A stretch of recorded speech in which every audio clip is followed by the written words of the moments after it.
नमस्कार दोस्तों, मेरा नाम उज्जवल और आप देख रहे हैं माई पाठशाला। आज हम एक और नया लेक्चर लेके आए हैं टाइम, स्पीड एंड डिस्टेंस से। टाइम, स्पीड एंड डिस्टेंस में अब क्वेश्चंस की डिफ़िकल्टी लेवल बढ़ने वाली है। ये लेक्चर नंबर 03 है, lecture number 01, lecture number 02 already मैंने अपलोड कर दिया है। प्लेलिस्ट बन गई है और जाके आप पहला लेक्चर, दूसरा लेक्चर देख लीजिए, फिर तीसरे लेक्चर पे आइए। अभी भी हम एक ही फॉर्मूले पे जितने भी तरीके के क्वेश्चन बन सकते हैं उन्हीं तरीके के क्वेश्चंस को, उन्हीं के वेरिएशंस को देख रहे हैं। अगर आप चैनल पर नए हो तो चैनल को सब्सक्राइब करके बेल आइकन बटन को हिट कीजिएगा। वीडियो अगर पसंद आए तो लाइक का बटन दबाइएगा। कोई सुझाव है तो कमेंट सेक्शन में ज़रूर मेंशन कीजिएगा। अब आज जो हम सीखने वाले हैं वो ध्यान से देखिएगा कि एक कंसेप्ट सीखने वाले हैं। जैसे हमारा ये पता है कि स्पीड जो है वो क्या होता है, वेलोसिटी इनटू टाइम, सॉरी ये डिस्टेंस, जो डिस्टेंस होता है वो क्या होता है, वेलोसिटी इनटू टाइम के बराबर होता है। या यहाँ पे हम जो देख रहे हैं वो स्पीड इनटू टाइम के बराबर होता है। ये फॉर्मूला हम लोगों ने ऑलरेडी पढ़ा हुआ था, d is equal to v into t. D है हमारा डिस्टेंस और v है हमारा स्पीड, या इसको वेलोसिटी कह लो, t है हमारा टाइम। आज जो हम लोग क्वेश्चन कवर करने हैं उस क्वेश्चन में आप देखोगे तो स्पीड में वेरिएशन की बात होगी। मतलब हम डेल्टा v की बात करेंगे कि पहले हमारी स्पीड v1 थी, बाद में बदल दी गई v2 हो गई। तो v1 और v2 नहीं दिया होगा, डेल्टा v दिया होगा, मतलब चेंज इन स्पीड दिया होगा। उसी तरीके से आप देखोगे कि टाइम t1 और t2 नहीं दिया होगा, t1 और t2 के बजाय डेल्टा t दिया होगा। तो हमको डेल्टा t और डेल्टा v की नॉलेज होने के साथ साथ हमें कैलकुलेशन करना है कि हमने स्पीड कुछ थी, हमने घटा दिया 250 के हिसाब से, और हमारा जो समय घट गया वो आधा घंटा घट गया। तो इस तरीके के क्वेश्चन आपके अब आज के दिन हम लोग कवर करने वाले हैं। लेकिन सबसे पहले आपको एक बात समझना होगा कि ये चीज़ कैसे वेरी करता है, कैसे हम चीज़ों को समझते हैं। अब मैं आपको यहाँ पे क्या काम करूँगा, मैं एक पहले जनरलाइज फार्मूला बताता हूँ कि जब इस तरीके का वेरिएशन होता है तो जनरलाइज फार्मूला आपको याद रखना बहुत ज़रूरी होता है। जैसे मैं मान लूँ कि कोई हम पॉइंट ए से पॉइंट बी जा रहे हैं, इस ए से बी पहुंचने का जो डिस्टेंस है वो डी है और जो स्पीड है वी है, जो लगने वाला टाइम था वो क्या है, टी है। तो हमें एक बात ये पता चलता है d is equal to v into t. अब ये अगर बोला जा रहा है कि वी को अगर वेलोसिटी इसकी बढ़ा दी जाए या घटा दी जाए, तो मान लीजिए मैंने वेलोसिटी वी बढ़ा दी तो जो समय हो गया वो समय घट गया। समय कितना घट गया, डेल्टा टी समय घट गया। तो ऐसे में डेल्टा वी, डेल्टा टी और डी के बीच में रिलेशन जानना बहुत जरूरी होता है। और ये निकालते कैसे हैं, निकालते ऐसे हैं। हमको क्या पता है, मान लो ये फॉर्मूला है d is equal to v into t, तो हम इसको ऐसे भी लिख सकते हैं t is equal to d by v. इसको ऐसे भी लिख सकते हैं t is equal to d by v. D आपका देखोगे डी हमेशा फिक्स ही रहता है। अगर मैं डेल्टा टी निकालूं, मैं ये बोलूं मेरे को टाइम का डिफरेंस निकालना है, तो आप ये कह सकते हो टाइम का डिफरेंस, पहले लगने वाला समय और बाद में लगने वाले समय का डिफरेंस ही डेल्टा टी होगा। तो पहले जो समय लग रहा था वो डी बाई वी था, यही तो था ना, पहला जो समय लग रहा था वो डी बाई वी लग रहा था। बाद का जो समय है, डिस्टेंस तो अभी भी नहीं बदलेगा, डिस्टेंस तो यही रहेगा। लेकिन अब स्पीड बदल गई है, v प्लस डेल्टा वी हो गई है, हुई ना, v प्लस डेल्टा वी हो गई है। तो अगर मैं डेल्टा टी v और डेल्टा v में रिलेशन निकालूं तो रिलेशन निकल जाएगा। कैसे रिलेशन निकल जाएगा, इधर से d कॉमन ले लो, इधर से d कॉमन ले लोगे तो ये हो जाएगा v plus delta we minus v upon v into v plus delta we हो जाएगा ना। ये भी कट गया, ध्यान से देखते रहिएगा। मैं यहां ऊपर लिखता हूं delta t is equal to d into delta v upon v into we plus delta v, हुआ ना। यहां से आप डिस्टेंस निकाल सकते हो क्योंकि डिस्टेंस फिक्स है, तो इससे आप डिस्टेंस निकाल सकते हो। कैसे डिस्टेंस निकालोगे? डिस्टेंस निकालोगे तो क्या हो जाएगा, डेल्टा टी, ये इधर गुणा हो जाएगा, ये नीचे आ जाएगा, d इज इक्वल टू, तो ये वाला सेक्शन इधर गुणा हो जाएगा, v into we plus delta v. मतलब जो पहले स्पीड थी, जो बाद में बदल के स्पीड हो गई, जो बाद में बदल के स्पीड हो गई, उन दोनों वेलोसिटियों का, स्पीडों का multiple upon delta we, change in velocity या चेंज इन स्पीड जो चेंज हुई है, into delta T, into delta T. तो कई सारे सवाल देखोगे तो कई सारे सवालों में क्या होगा कि आपको जो दिया रहेगा वो दिया रहता है आपको delta T, delta we, D दिया रहता है, आपको वी निकालना रहता है। ध्यान से देखो, आपको डेल्टा वी दिया रहता है, डेल्टा टी दिया रहता है, आपको डी निकालना रहता है, या डी दिया रहता है, आपको वी निकालना होता है। मान लो इसमें दो कंडीशन लगा दिया जाए, एक बार बताया जाए डेल्टा वी1 से स्पीड कम की गई है और दूसरी बार डेल्टा वी2 से स्पीड कम की गई है, तो आप इसी डी को बराबर लिख सकते हो v into we plus delta वी2, जो दूसरा जो है स्पीड में चेंज हुआ है, अपॉन डेल्टा वी2, और जो टाइम के चेंज का डिफरेंस जो दूसरी बार आया है, तो इसके बराबर होता है। कई बार क्या होता है, ये डेटा दिया रहता है, delta t1, delta t2, delta v1, delta v2, ये दिया रहता है आपके पास, उस हिसाब से डी निकालना होता है। तो एक छोटा सा फॉर्मूला है जो आपको याद रखना है, और इसकी बेसिक्स ये होती है, ये बेसिक्स भी आपको याद रखना है। यहां पे आप डेल्टा v को भी ले जा सकते हो, डेल्टा t के रिस्पेक्ट में चेंज देख सकते हो, वो भी काम किया जा सकता है। कैसे? अगर मैं ये कह दूं कि मेरे को डेल्टा v निकालना है, तो आप इसको ऐसे कह सकते हो, डिस्टेंस तो हमारा फिक्स है, पहले जो हमारा t टाइम लगा था उससे हमने वेलोसिटी निकाल ली, बाद में जो वेलोसिटी में परिवर्तन हुआ डिस्टेंस तो उतना ही रखना है, t प्लस डेल्टा टी या माइनस डेल्टा टी, समय बढ़ा या घटा है वो यहाँ पे हम रख देते हैं। तो ये डेल्टा v निकालने का तरीका है अगर इसमें से कुछ डेटा दिया हुआ है। ये बिल्कुल बेसिक फॉर्मूला है, बिल्कुल बेसिक फॉर्मूला है। Delta v is equal to क्या होता है, v1 माइनस v2, पहले जो स्पीड थी, पहली स्पीड ये थी, बाद की स्पीड ये हो गई। अब ये तो रहा जनरलाइज फॉर्मूला, ये तो रहा जनरलाइज फॉर्मूला। कुछ बच्चों के समझ में आया होगा, कुछ बच्चों के सर के ऊपर से गुजर गई होगी। जिन बच्चों को सर के ऊपर से गुजर गई होगी वो क्वेश्चन से समझे, इसे क्वेश्चन से समझे, बेसिक से क्वेश्चन में भी समझा दूंगा। पहला सवाल लिखा हुआ है, 1500 किलोमीटर की उड़ान में खराब मौसम के कारण एक विमान को धीमा कर दिया गया। यात्रा के लिए औसत गति 250 किलोमीटर प्रति घंटा कम हो गई थी और उड़ान के समय में 30 किलोमीटर की वृद्धि हुई थी। उड़ान की मूल अवधि ज्ञात कीजिए। उड़ान की मूल अवधि ज्ञात कीजिए। देखो डिस्टेंस तो आपको 1500 किलोमीटर ही चलना है, तो आपको 1500 किलोमीटर चलना है।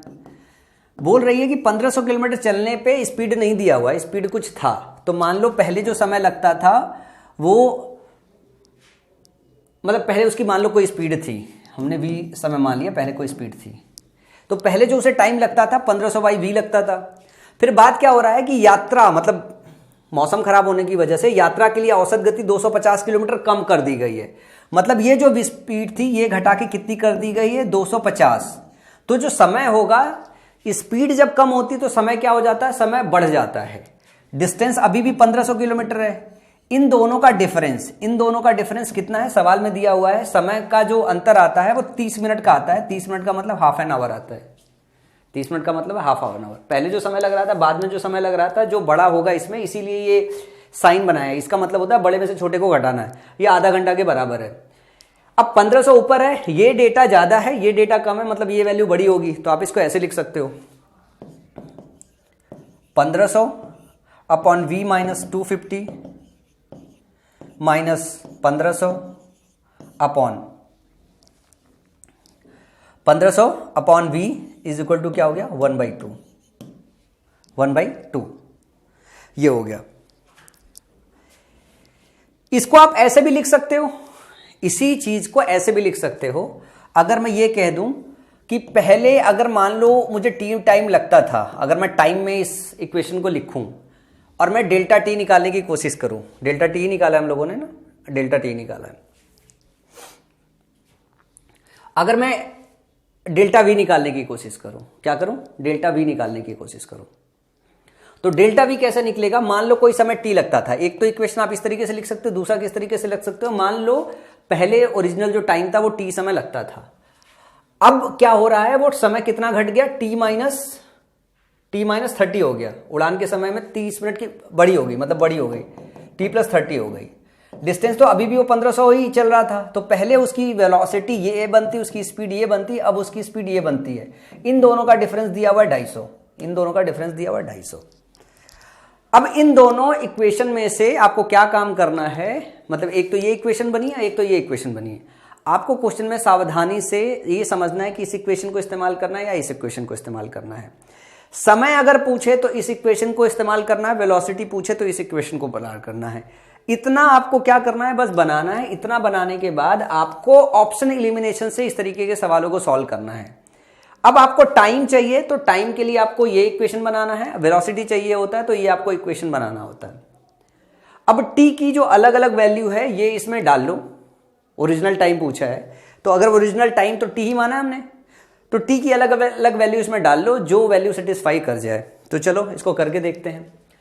1500 अपन ने ले लिया, 1500 के बाद ये t+30, इसको हाफ लिख लो, सब घंटे में है तो इसको भी घंटे में लिख लो, 30 मिनट को t+हाफ एन आवर। तो आप ना 1 लिख लो, 2 लिख लो, 1.5 लिख लो, 2.5 से लिख के सॉल्व कर लो। चलो मैंने 1.5 ले लिया, रैंडम ले लेते हैं, तो 1.5 ले लिया हमने, माइनस 1500 अपॉन ये 1.5 प्लस आधा 2 हो गया। ये करोगे तो 750 आ जाएगा और ये करोगे तो 1000 आ जाएगा। तो 1000 में 750 घटाओगे तो जो ये होगा ये 250 के बराबर हो जाएगा। इधर भी 250 है, मतलब सेटिस्फाई कर गया। अब मैंने 1.5 इसलिए ले लिया क्योंकि मैं आपको पढ़ाने आया हूं तो मेरे को एग्जैक्टली पता है कि जवाब क्या है, इसलिए मैंने 1.5 लिया है। एग्जाम में क्या होगा, आप इटरेशन करोगे, आप 1 लेके सॉल्व करोगे, 2 लेके सॉल्व करोगे, फिर 1.5 लेके सॉल्व करोगे, 2.5 लेके सॉल्व करोगे। सीधे कैलकुलेशन से ज्यादा आसान है ऑप्शन पुट करके इसको सॉल्व करना, ये ज्यादा आसान है। तो इस तरीके के सवालों को इसी तरीके से सॉल्व करते हैं।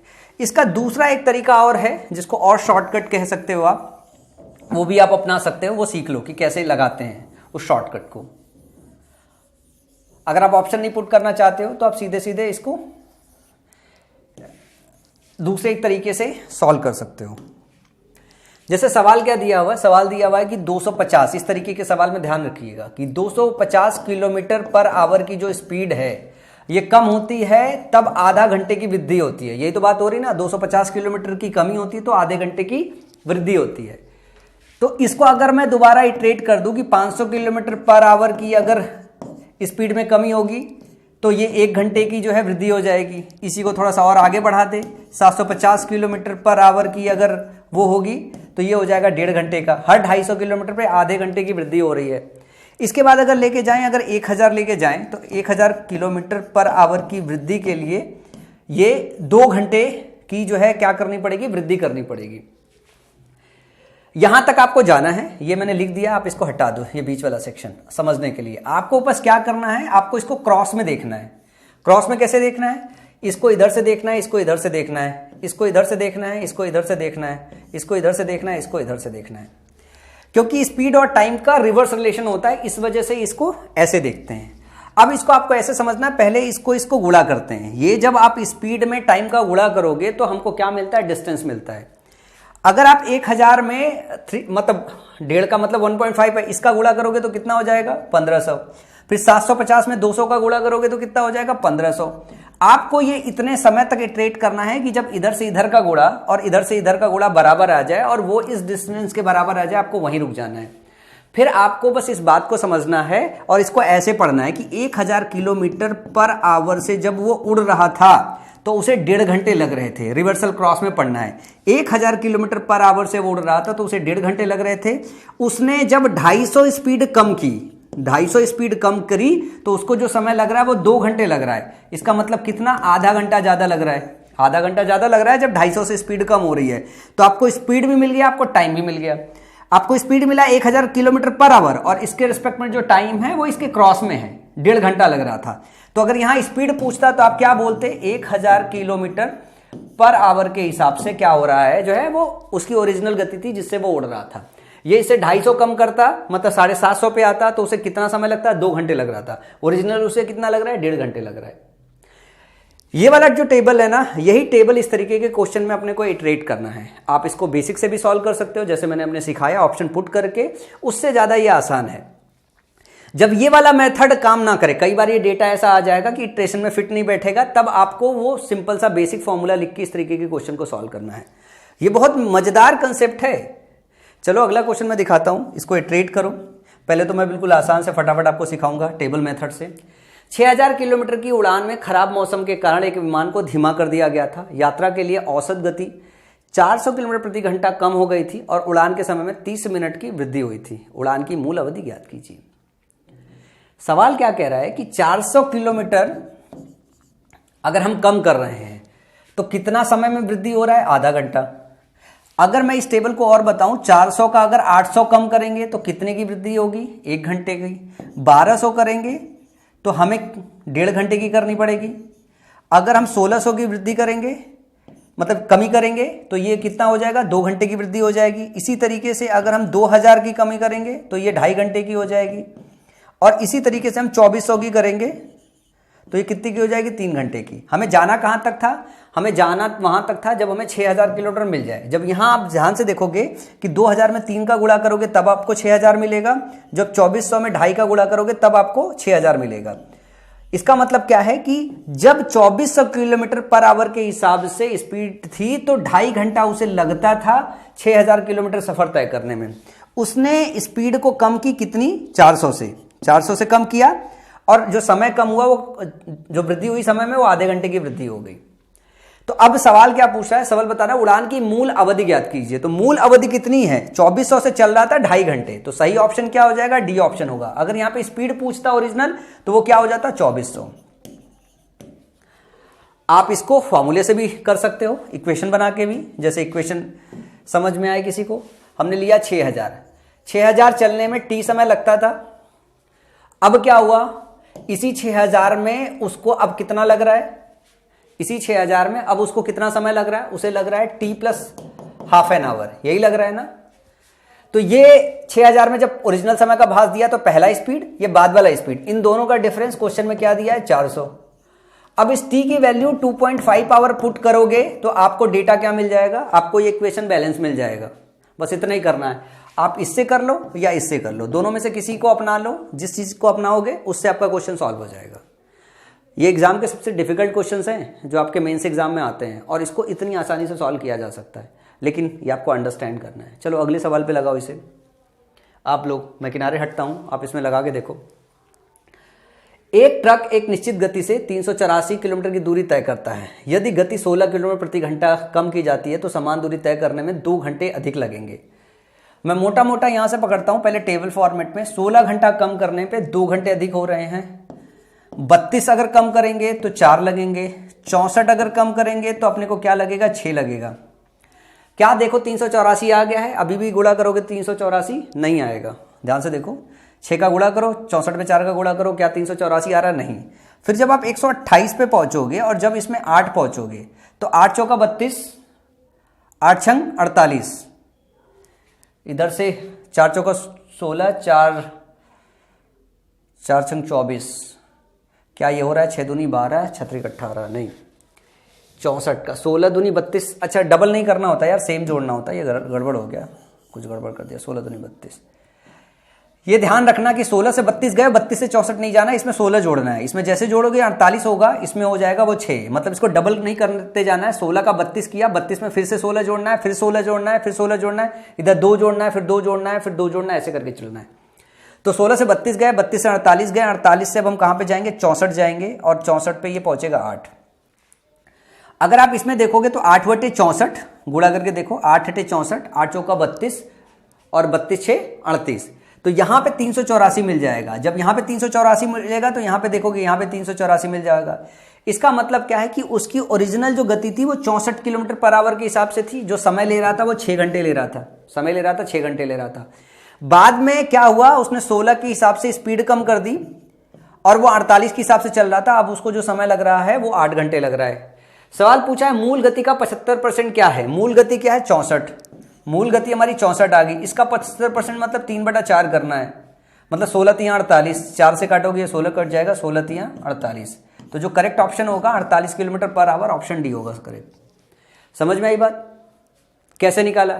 इसको इस तरीके से भी निकाल सकते हो मतलब अगर इसमें टेबल फिट नहीं होता, अगर आपको इक्वेशन लिखनी पड़ती कि 384 बटा t original time minus 384 upon t plus 2 is equal to, अब आपका ये देखना पड़ता कि स्पीड में जो चेंज है वो 16 है। यहां पे क्या बताना था, मैं स्पीड बताना था, तो स्पीड बताना था तो हमको स्पीड वाला इक्वेशन लिखना पड़ता 384 upon v minus 384 upon 16 kilometre की कमी हो रही है v माइनस 16, और ये कितना होता, ये 2 घंटे के बराबर था, ये 2 आया था। अब यहां पे क्या करना होता, आपको सबको ये मान के चलना होता कि ये सबका 75% है, सबका 75% है तो इसका 100% निकालना पड़ता, तो इसका 100% 64 हो जाता। इसका निकालते तो 4 से देखना पड़ता डिविजिबल है कि नहीं, अगर 4 से डिविजिबल नहीं है तो इसको लेना ही नहीं था, ये 4 से डिविजिबल था तो इसको भी लेना नहीं था, ये 4 से डिविजिबल नहीं था तो इसको भी लेना नहीं था। जिसका 100% निकालना ज्यादा आसान है उसी को लेना था, क्योंकि वेलोसिटी आपकी फ्रैक्शन में आती नहीं 100%, ये बात आपको समझ के लेना था, उससे भी आप तुरंत क्वेश्चन को सॉल्व कर सकते हो। ये मतलब प्रैक्टिस के बाद आपको आ जाता, ऑप्शन इस तरीके से सेट किया जाता है। अगर ऑप्शन में 4 का मल्टीपल और सेट किया जाता तो ये क्वेश्चन थोड़ा सा और आपको कैलकुलेट करना होता, अदरवाइज यहीं से उसका ऑप्शन एलिमिनेट हो जाता है। लेकिन ये बहुत प्रैक्टिस के बाद आता है, वरना एग्जाम सेंटर के अंदर डाउट बना रहता है, यार ऐसा तो नहीं होता, ये भी फिट हो जाए, ये भी फिट हो जाए, हो सकता है कि वो इस तरीके की वैल्यू हो जो सेटिस्फाई कर जाए। नहीं, एग्जाम में ऐसे क्वेश्चन सेट ही नहीं होते कि आपका नेसेसरी कैलकुलेशन में टाइम किल कराया जाए। जब वो टाइम, स्पीड एंड डिस्टेंस के क्वेश्चन दे रहा है तो वहां पे कैलकुलेशन बहुत रेयर केस में जो है चेक करता है। वो कैलकुलेशन के लिए वो अलग अलग जगह समझ में आता है एग्जामिनर कि हाँ इस जगह उनको कैलकुलेशन चेक करना है। इस जगह कैलकुलेशन क्यों चेक करेंगे, इस जगह आपका ब्रेन चेक करते हैं कि आपका इस तरीके के कंसेप्ट को समझने में, इस तरीके के क्वेश्चन को सॉल्व करने में। तो आप जैसे ही 64 यहाँ पे पुट करोगे, आप देखोगे ये 2 के बराबर आ जाएगा और सेटिस्फाई कर जाएगा। तो चाहे ये मेथड लगा लो, चाहे ये वाला मेथड लगा लो, ये मेथड ज्यादा आसान है, जल्दी फटाफट हो भी जाता है। इस मेथड में थोड़ी बहुत गलती होने के चांसेस होते हैं, पर इस मेथड में गलती होने के चांसेस नहीं होते। जब टेबल काम नहीं करे तब यही लगाते हैं। चलो अगला सवाल देखते हैं। अगला सवाल है कि एक ट्रक एक निश्चित गति से 720 किलोमीटर की दूरी तय करता है। यदि गति में 30 किलोमीटर प्रति घंटा की वृद्धि की जाती है तो समान दूरी तय करने में 2 घंटे कम लगेंगे। मूल गति ज्ञात कीजिए। मूल गति पूछा है। आप ध्यान से देखो कि 30 किलोमीटर की कमी हो रही है और समय में कितना चेंज हो रहा है, 2 घंटे का। अगर 60 की होगी तो समय में चेंज कितना होगा, 4 का। 90 की होगी तो समय में 6 का चेंज होगा। 120 अगर चेंज होगा तो ये कितना होगा, 8 का चेंज होगा। ध्यान से देखो, 9 8 72, 12 छंका 72, तो ये हो गया 720 और ये हो गया 720, ये मैच हो गया। ये आपका ओरिजिनल स्पीड होता है, ये आपकी ओरिजिनल टाइम होती है। ये रिड्यूस स्पीड होती है, ये इंक्रीज्ड टाइम होता है। समझ में आई बात? बस इसको ऐसे ही देखना होता है। क्या पूछा है, मूल गति पूछा है। ऑप्शन सारे यहाँ पे सही पुट नहीं है, ऑप्शन सही नहीं रखे हुए हैं। यहाँ पे जो ओरिजिनल जो स्पीड होगी 120 किलोमीटर पर आवर होगी और ओरिजिनल जो टाइम होगा वो 6 आवर होगा। रिड्यूस स्पीड जो होगी वो 90 होगी और जो इंक्रीज टाइम होगा वो 8 आवर होगा। इनका चेंज 2 घंटे का है और ये जो है वो 30 का है। समझ में आया? ये सवाल कितना आसानी से क्रैक हो गया। चलो अगला सवाल देखते हैं। 2 रेलवे स्टेशनों के बीच की दूरी 1176 किलोमीटर है। इस दूरी को तय करने के लिए एक एक्सप्रेस ट्रेन एक यात्री ट्रेन से 5 घंटे कम है, जबकि यात्री ट्रेन की औसत गति एक्सप्रेस ट्रेन की तुलना में 70 किलोमीटर प्रति घंटा कम है। यात्रा पूरी करने के लिए यात्री ट्रेन द्वारा लिया गया समय है। अब ये जो क्वेश्चन है, क्वेश्चन सेम वही है, समय का चेंज है और स्पीड का चेंज है। स्पीड देख रहे हो 70 किलोमीटर पर घंटे के हिसाब से कम किया जा रहा है और ट्रेन एक यात्री ट्रेन से 5 घंटे कम है, जबकि यात्री ट्रेन की औसत गति एक्सप्रेस ट्रेन की तुलना में 70 किलोमीटर प्रति घंटा कम है। यात्रा पूरी करने के लिए यात्री ट्रेन द्वारा लिया गया समय क्या होगा?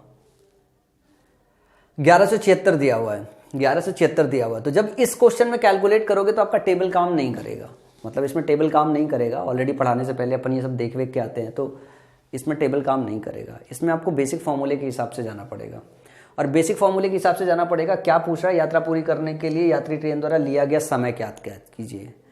समय पूछ रहा है तो आपको सिंपल सी बात ये समझनी है कि डिस्टेंस फिक्स है। समय पूछना है तो नीचे आपको टाइम डालना है, नीचे आपको टाइम डालना है, सॉरी हाँ, समय पूछना है तो नीचे टाइम ही डालना है कि 2 रेलवे स्टेशनों के बीच की दूरी 1176 किलोमीटर है। इस दूरी को तय करने के लिए एक एक्सप्रेस ट्रेन एक यात्री ट्रेन से 5 घंटे कम लेता है, तो एक t-5 लेना है, तो 1176 अपॉन t-5।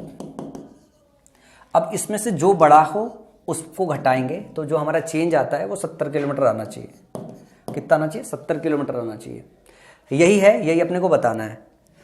अब आपको एक बात ये समझना है इसमें कि इसमें से t कौन सा है, t-5 कौन सा है, आपको ये भी समझना है। इस क्वेश्चन में जो समझने वाली बात है, सिर्फ इतना ही समझने वाली बात है, कौन सा t है, कौन सा t-5 है।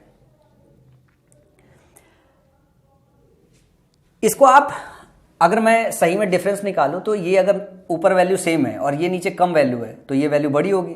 तो हम इसको ऐसे लिख सकते हैं 1176 अपॉन t-5, 1176 अपॉन t-5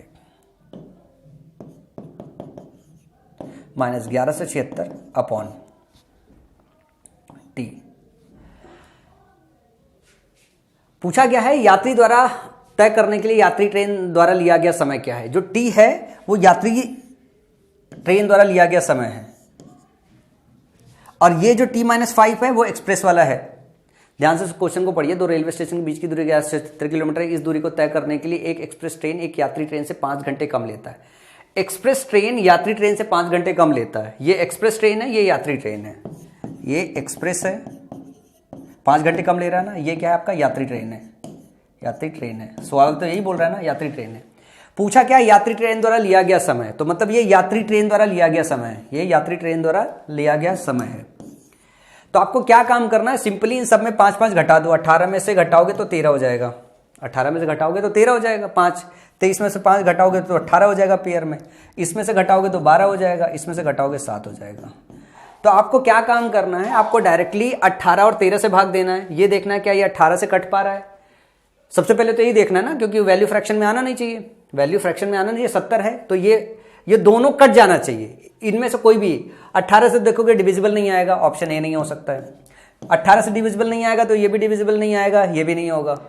फिर अगर हम 17 और 12 की बात करें, 17 से काटोगे, देखो 17 से भी नहीं कटेगा, काट के देखो नहीं कटेगा, ये भी ऑप्शन नहीं होगा। बचेगा डी ऑप्शन। आप ध्यान से देखो कि 12 से कट जाएगा और 7 से कट जाएगा, तो 12 से काट लो और 7 से काट लो।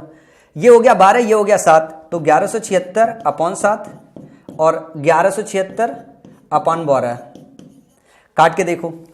7 से काटो कितना होगा, 7 एकम 7, 4/47, 7 छंग 42 हो गया, और 42 के बाद हो गया 5 56, 7 बटे 56, 168 हो गया। 12 से काट के देखो, 12 बटे 96 और 12 अट्ठे 96, 12 नवैया 108,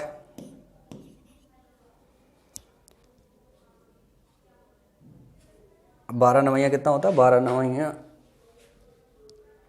108 हो गया, और 8 और फिर 12 अट्ठे 96, तो -98 हो गया। ये कट के 98 आ जाएगा।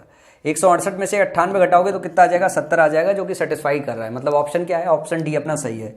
इसमें टेबल मेथड काम नहीं करेगा, इसमें टेबल मेथड काम नहीं करेगा, इस बात का ध्यान रखना। और इसी वजह से इस तरीके से सॉल्व करना पड़ रहा है। वैल्यू सवाल को पढ़ना, सवाल को समझना बहुत जरूरी है। जैसे ही सवाल को पढ़ते हो, जैसे ही सवाल को समझते हो, वैसे ही आपके क्वेश्चन बहुत आसानी से सॉल्व हो जाते हैं।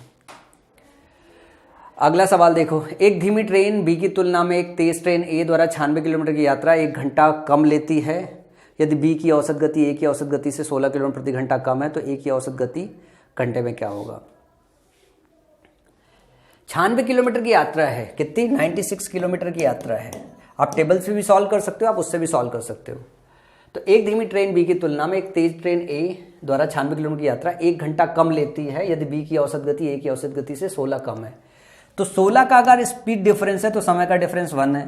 32 का अगर स्पीड डिफरेंस हो तो समय का डिफरेंस 2 होगा, और 48 का अगर स्पीड डिफरेंस हो तो समय कितना होगा, 3 होगा। और 32 तिहाई ध्यान से देखो कितना है, 96, और 48 जो दूनी है ये भी 96 है। तो ओरिजिनल जो बात हो रही है किसकी किसकी स्पीड का चेंज है, तो ए की औसत गति ज्ञात कीजिए। तो एक धीमी ट्रेन बी की तुलना में एक तेज ट्रेन ए द्वारा 96 किलोमीटर की, तो ये जो है वो धीमी ट्रेन है, ये जो है वो तेज ट्रेन है। भैया तेज ट्रेन होगी ना, क्योंकि इसकी स्पीड ज़्यादा है। तो किसकी पूछी है, तो ए की औसत गति ज्ञात कीजिए। बी की तुलना में ए तेज है, तो ये हो गया ए की स्पीड, और ये क्या हो गया, बी की स्पीड। बताना किसका है, बताना इसका था, ए का। तो देखो ऑप्शन कहाँ पे है, 48। तो सही जवाब क्या हो जाएगा, 48। एक बार आप इसको समझ पाओ लगाने को, फटाफट लग जाएगा। दूसरा तरीका वही है। दूसरा तरीका यह है कि आपको 96 लिखना है, 96 के नीचे v लिखना है, और फिर उसके बाद दूसरा 96 लिखना है और उसके बाद v-16 लिखना है। और ये किसके बराबर आना चाहिए? 1 घंटे के बराबर आना चाहिए। v की वैल्यू डाल के देखो निकल जाएगा। अब ये v-16 इधर जाएगा, ये ऐसे माइनस करते हैं जिसका ज़्यादा जिसका कम। समझ में आया? तो a तेज है मतलब v की वैल्यू निकालनी है, ये निकालोगे सॉल्व करोगे तो आ जाएगा, 48 डाल के देखो निकल जाएगा वैल्यू। समझ में आया बात? अगला सवाल है, ध्यान से देखना। एक दूरी तय करने के लिए एक आदमी को 2 घंटे लगते हैं। यदि वह 6 किलोमीटर प्रति घंटा तेज गति से चलता है तो उसे 4 घंटे कम समय लगता है, लेकिन यदि वह 6 किलोमीटर प्रति घंटा धीमी गति से चलता है तो उसे 6 घंटे अधिक लगते हैं। फिर दूरी बराबर है। दूरी निकालनी है, डिस्टेंस निकालने का एक फॉर्मूला अपन ने शुरू में देखा, याद है? नहीं होता तो मैं आपको दिखाऊं, क्योंकि मैंने क्यों डिराइव किया इसे, मैंने इसीलिए डिराइव किया कि ताकि इसका इस्तेमाल हो सके। ध्यान से देखो, ये वाले में आपने ये वाला इस्तेमाल किया, d is equal to v plus delta v upon delta v1 into delta t1, ये किया है। अब ये 1-2 बार जब 2-4 क्वेश्चन में लगाओगे तभी प्रैक्टिस में याद रह जाएगी। तो हम डिस्टेंस निकाल रहे हैं ना, तो डिस्टेंस निकालते वक्त ये फॉर्मूला आपको याद रखना चाहिए। अपन ने निकाला है, दोबारा अपन फिर से डिराइव करेंगे। तो d जो हमने निकाला वो क्या निकाला, मैं खुद ही बार बार भूल जाऊंगा क्योंकि मैंने अभी डिराइव किया है। और v प्लस डेल्टा v,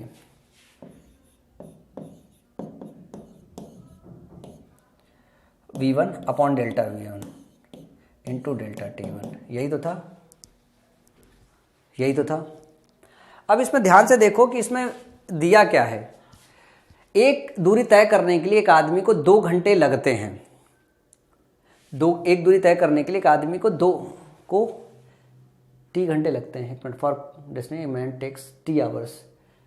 अच्छा, t आवर्स दिया हुआ है, जनरलाइज दिया हुआ है, ठीक है ना। He takes 4 hour less time if he move 6 kilometre per hour faster. मतलब अगर 6 किलोमीटर ज़्यादा चले, but if he move slower by 6 kilometre, मतलब अगर वो डेल्टा वी फिर से अगर 6 किलोमीटर कम अगर चले तो ही टेक्स 6 आवर्स मोर। तो मतलब हमको एक बात ये दिया है, हमने इसको ये भी बोला था कि डी को 2 तरीके से लिख सकते हो। डी को ऐसे लिख सकते हो, v plus delta v1 delta v2 upon delta v2 into delta t2, यही हो सकता है। या आप इसको ऐसे भी कह सकते हो कि ये दोनों आपस में बराबर है, ऐसे भी कह सकते हो, बराबर v into we plus delta v2 upon delta v2 into delta t2। आप ये भी बोल सकते हो, ये भी बराबर है, बोल सकते हो ना। ये भी डिस्टेंस है, ये भी डिस्टेंस है, बराबर है दोनों। अब काटोगे तो v से कट गया ना। अब v हमें जानना है, यहाँ से भी कट गया। अब हमें डेल्टा t1 दिया है, डेल्टा v1 दिया है, डेल्टा v2 दिया है, डेल्टा t2 दिया है, ये सारा दिया हुआ है। चलो पुट कर दो। यदि वह 6 किलोमीटर तेज गति से चलता है, डेल्टा v1 6 है, तो v प्लस 6, तेज को अगर प्लस से लिखेंगे तो स्लो को माइनस से लिखेंगे, तेज को अगर प्लस से लिखेंगे तो स्लो को माइनस से लिखेंगे। इतना तो साइन कन्वेंशन आपको समझ के याद रखना पड़ेगा। Upon 6 is equal two into delta T. यदि वह 6 किलोमीटर प्रति घंटा, पहले है कि यदि वह 6 किलोमीटर प्रति घंटा तेज गति से चलता है तो उसे 4 घंटे कम समय लगते हैं। अगर 4 घंटे कम समय लगते हैं तो हमने 4 लिख दिया इधर पे, ठीक है ना, डेल्टा टी चेंज इतना हुआ है। लेकिन यदि वह 6 किलोमीटर प्रति घंटा धीमी गति से चलता है, इधर तेज चला तो इधर माइनस में चलेगा, कितना है। लेकिन यदि वह 6 किलोमीटर प्रति घंटा धीमी गति से चलता है तो -6 हो गया हमारा, अपॉन डेल्टा v2 ये भी 6 हो गया, और डेल्टा टी है 6 घंटे लगते हैं, 6 घंटे कर लिया। ये 6 से ये 6 कट गया, ये सिर्फ लिख सकते हो v plus 6 upon v minus 6 is equal to 4/6 को 2/3 लिख सकते हो ना। अभी इधर में दोनों का डिफरेंस अगर देखोगे तो क्या आएगा, ये 12 आएगा। इधर का डिफरेंस क्या है, 1 का है। अगर 1 का डिफरेंस है तो ऊपर नीचे 12 का गुणा कर दो, 12 का डिफरेंस आ जाएगा। तो ये हो गया 12 दूनी 24 और ये हो गया 12 3 36। अब ध्यान से देखो, इसका भी डिफरेंस 12 हो गया, इसका भी डिफरेंस 12 हो गया। मतलब आप क्या लिख सकते हो, v plus 6 is equal to 24, v minus 6 is equal to 36, ठीक है ना। इसमें साइन कन्वेंशन का मुझे लगता है कि थोड़ा सा इशू हो गया है। साइन कन्वेंशन ये है कि ऊपर आपको ये माइनस लेना पड़ेगा, नीचे प्लस लेना पड़ेगा, ठीक है ना। इसको इरेज कर लो।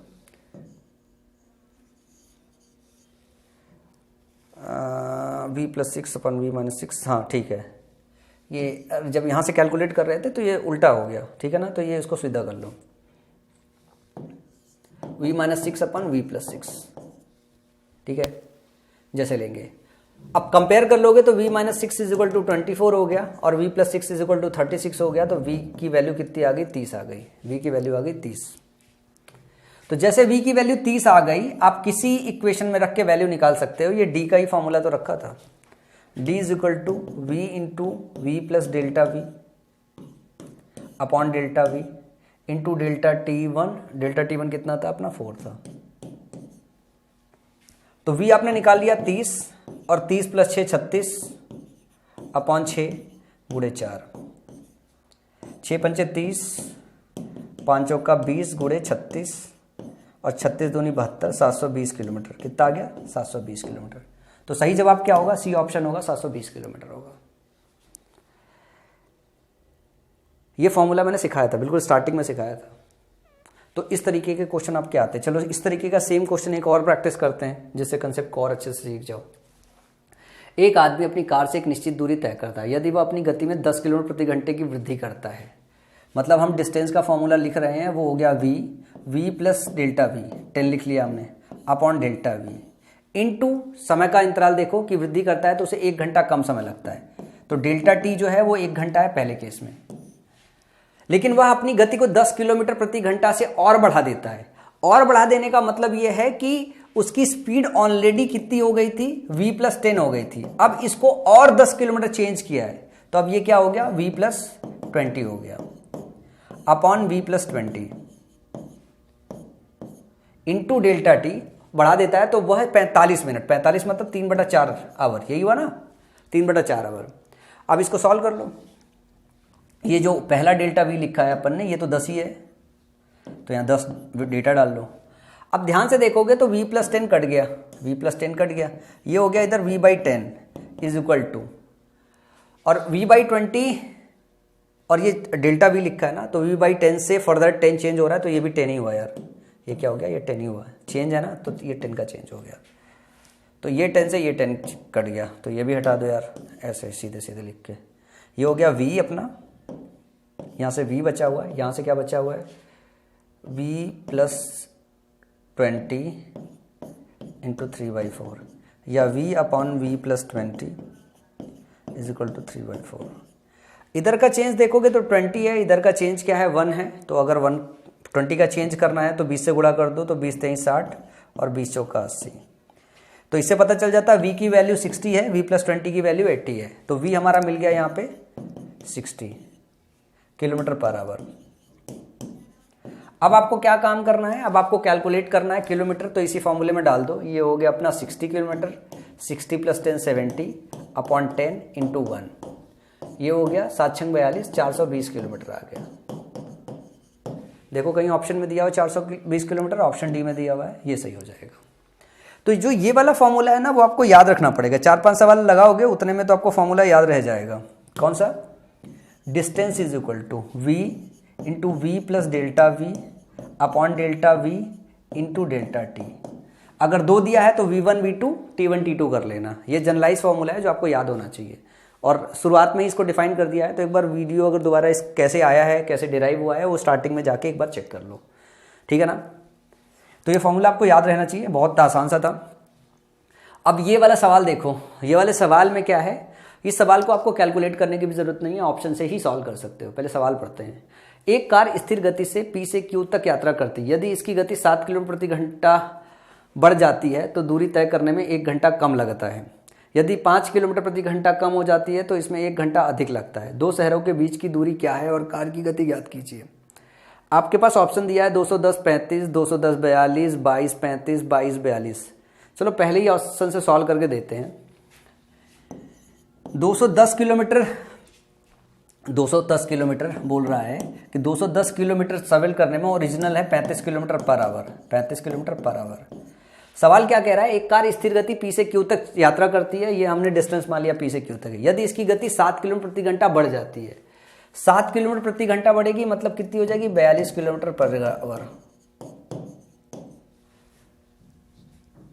और अगर 42 किलोमीटर पर आवर हो गई तो आप ध्यान से देखो कि 210 में अगर 35 का भाग दोगे, 210 में 35 का भाग दोगे, अब 5 से गुणा करो, नहीं 6 से गुणा करो, ये हो गया गुणे 6।